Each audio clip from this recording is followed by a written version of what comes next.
All right, Coach Amendt, we just had a great conversation about coaching in the great town that we grew up in, Lena, Illinois. I want to get into recruiting because I felt like at 17, 18, my biggest dream was to play in college. Yep. And I felt like there was zero answers. There was zero people to help, zero people that could give me any guidance. Nobody maybe even wanted. It wasn't a big deal. It wasn't important. You played collegiately at University of St. Francis, right? Correct. Yep. You've coached hundreds of athletes since. What do you think of 15, 16, 17-year-old needs to understand about even wanting and dreaming about that next step? I think it's important to understand that to play at that level, it's going to take a serious amount of dedication comparatively to like a job at that level. And it's not maybe all it's cracked up to be sometimes. It's draining physically, mentally, and that you've really got to love the game and see yourself in a future with that to even consider it, I think. Yeah. You really got to love it. Oh, for sure. I think when I got to Co, it might have taken 6 weeks where I was like, oh my God, there's 100 questions I should have asked. I didn't ask. Do you have any upperclassmen point guards? Because I play point guard. Is there anybody returning that plays my position? Yeah. How many? And like volleyball, first you're there before anybody else is on campus. And if you don't like the people you're there with, you're going to hate it. You're probably going to hate it if you like the people you're playing with, because it is physically, mentally, spiritually exhausting. Yeah. I tell kids all the time, and I work with families all over the country about this, and I say, you have to accept you're going to fail. Right. That first year, I promise you, you're going to fail. Now, you might get some starts. You might get on the floor. You might get some kills. You might hit some buckets, but you're going to fail more than you succeed. And everybody's bigger. Everybody's stronger. Everybody's faster. Everybody that you're playing with and you're trying to take their minutes, they have already failed. They've already learned how to overcome that, and you haven't. Right? Yeah. I think I talked Molly's coach when she was recruiting. He's like, everybody here is all state. Everybody here played on a championship team. That's right. Everybody, like, that's great. But if you don't have those things on your resume, you probably shouldn't be playing here anyway. So guess what? Everybody's in the same boat. Yeah. You've got to be mentally tough to be able to withstand those day in, day out practices.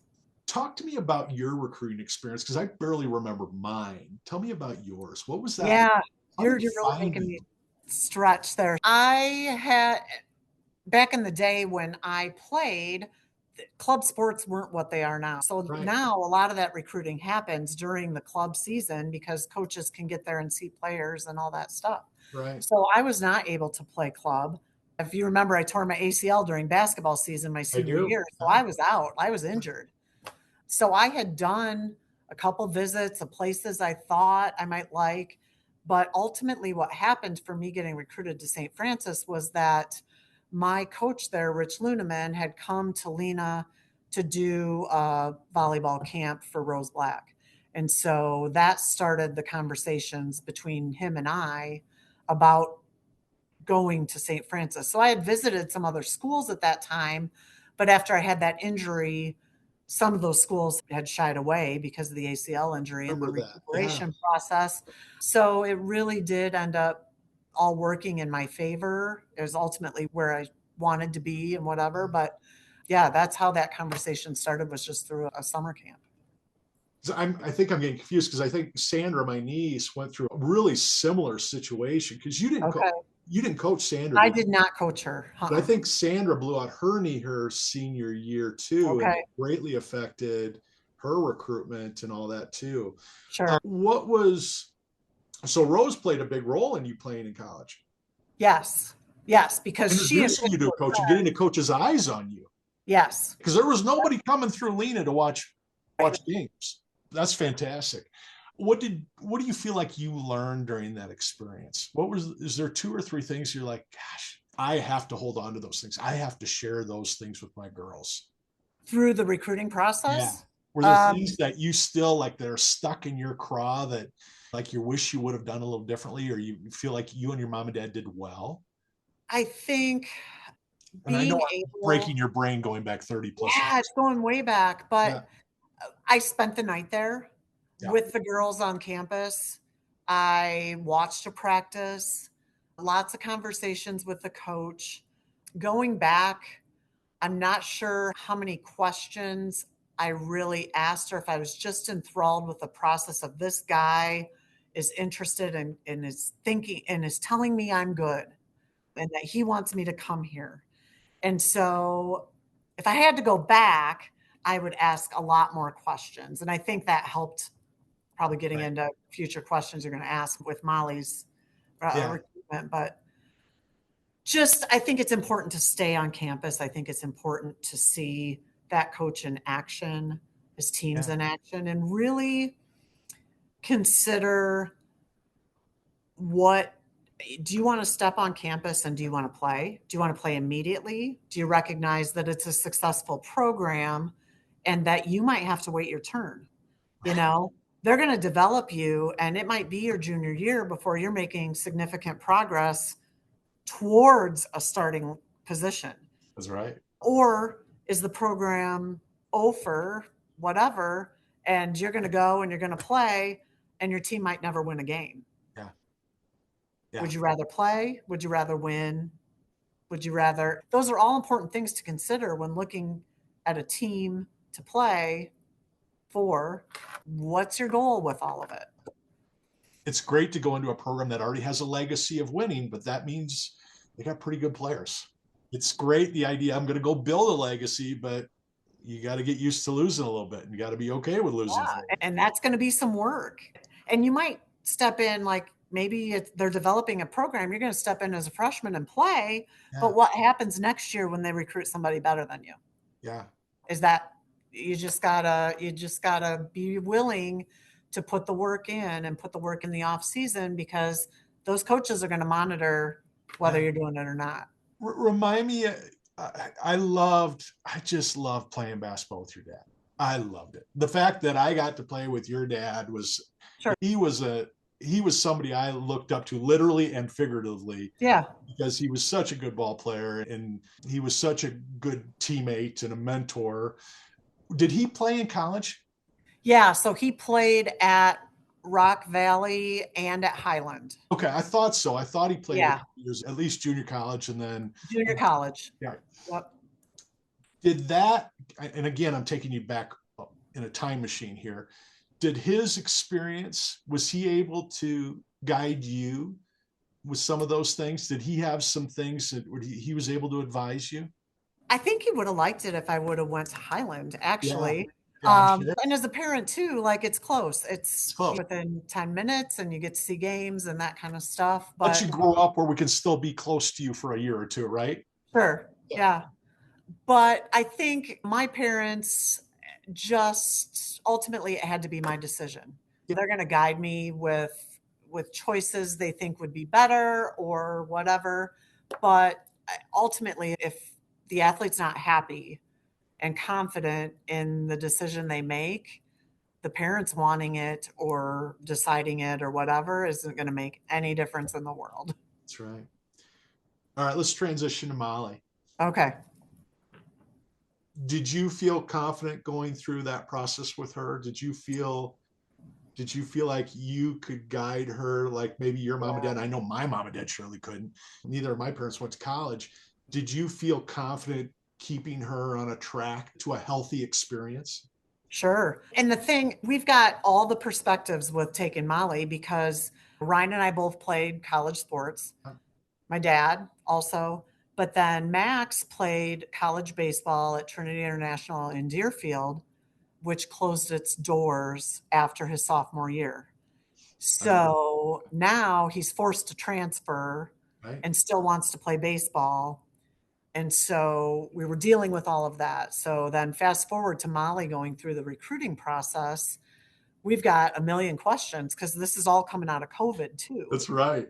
So we're looking at players. I'm like, okay, are you going to have online classes or are we paying all this money for her to be in person? Because I want her to be in person. So Yeah. there's that whole dynamic. But also with Molly is very driven academically. So she's known forever that she wants to be a nurse or a nurse practitioner or something in that field. So right there, I said, okay, you need to tell me. Look at nursing schools and you need to decide if nursing and volleyball is something that you're going to be able to balance. And I want you to pick a good nursing school first, and then we'll talk volleyball. Yeah. So that to us was really important that she looked academically first and she was willing to do that. And so I talked through the same things with athletes in my program that want to play at the next level. I'm like, okay, I'll help you. You need to get me a list of schools that you love. Yeah. Yeah. I'm not just going to go out and email every coach I can think of and have input like, yes, I need a setter, I need a setter. I want those kids to pick the schools first. Yeah. And Um, the college coaches want that too. yeah. They want you to have done your research. That's awesome. Is there things that you learned with Max that you were able to help Molly with differently? I think just not being afraid to ask the questions. Okay. When Molly and I sat down with her coach, Paul Schlomer at Edgewood, and a couple teammates at that time, I was able to come in with a volleyball coach's perspective, but just really talking to him about give me an example of what your dynamic is in a practice or when you're traveling with your team, what are the expectations there and what on campus, what kind of role do you have with your kids' social life? And are you going to be a parent away from home that I can trust you with my daughter, her and the teammates with her daughter? What kind of dynamic do you have with those kids? What's your success rate? She's going into nursing, and how do you view that as a coach when she's into clinicals her junior In a year? year. Yeah. What's the expectation? Yeah. And have you had nursing students graduate through the volleyball program where you're able to work hand in hand with each other?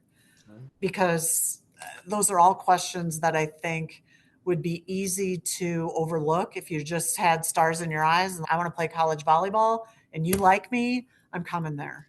It's such an advantage when you already speak the language because half the questions you just asked, the average parent that doesn't coach, maybe wasn't an athlete, doesn't even know what answers they should be hearing.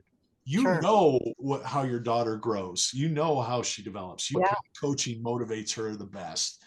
So sure. you know what to hear. I always tell parents 2 questions you should ask every college coach. If you're interested in them and they're interested in you, what happens if my daughter's got 3 tests, 2 papers, and a project due next week, and you guys have 2 games and 3 practices, and she's trying to maintain her A average, whatever that may be? Yep. How do you guys handle that? And the other question I always say is, let's say my daughter's 1,200 miles away. She gets sick. She's thrown up all night. She's got the flu and 103-degree fever. How do you guys take care of that? Because I think that speaks greatly to that human being's character. And you talked Right. about, are you going to be a surrogate parent for my kid?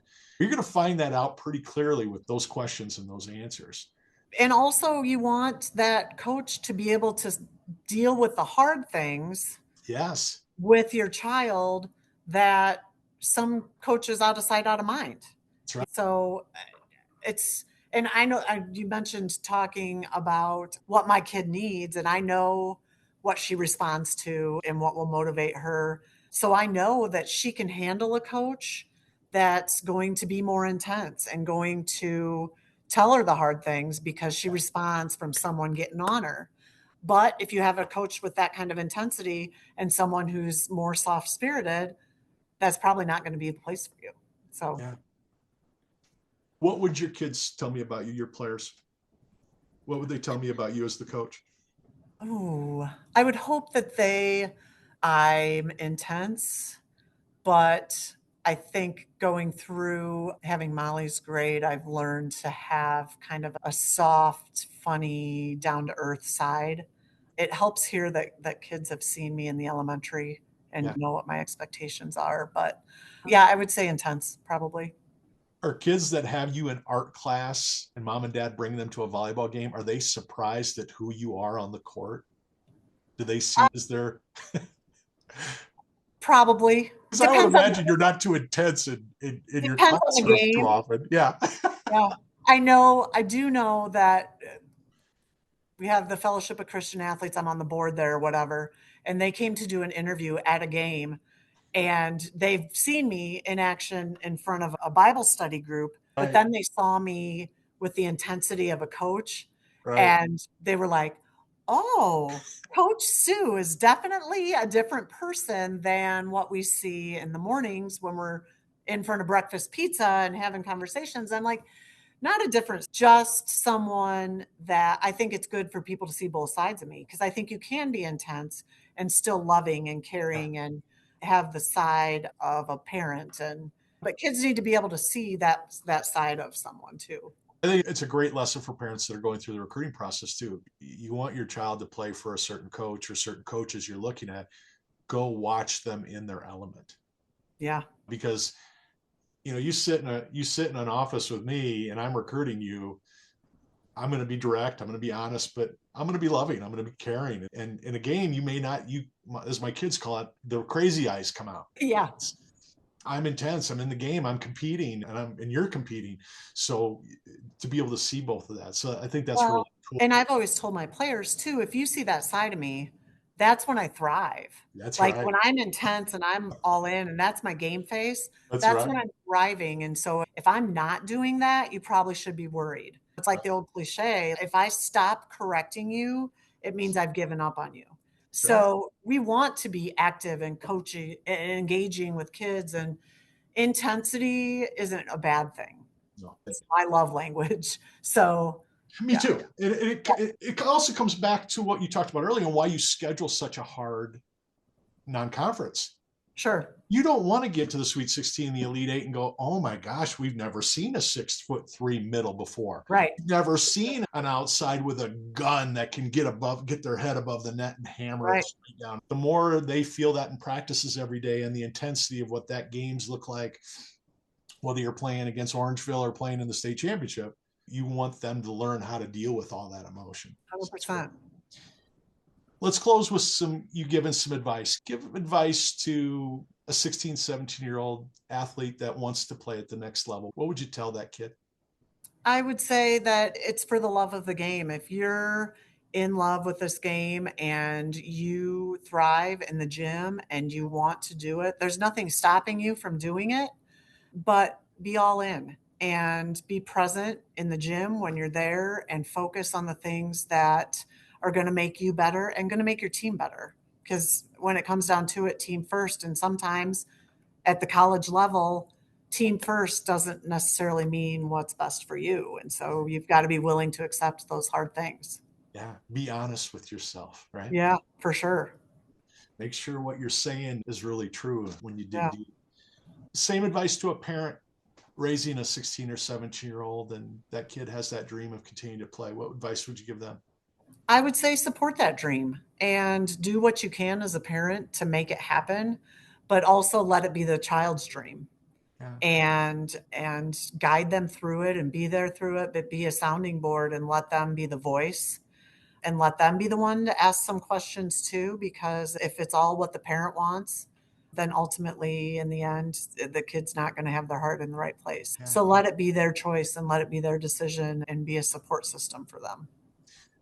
You're awesome, Coach Amendt. Say hello to your husband for me and I will. Everybody in Lena that remembers this old face and that maybe have some connection with all the teachers that I'm sure are still around and the people still around, definitely your parents. But thank you so much for doing this. And you're welcome. Thank you. As a longtime friend, I'm so happy for you and so proud of you and so thankful that Lena has you and those young women have you. So thanks for keep doing what you're doing. Thank you. Talk soon. All right.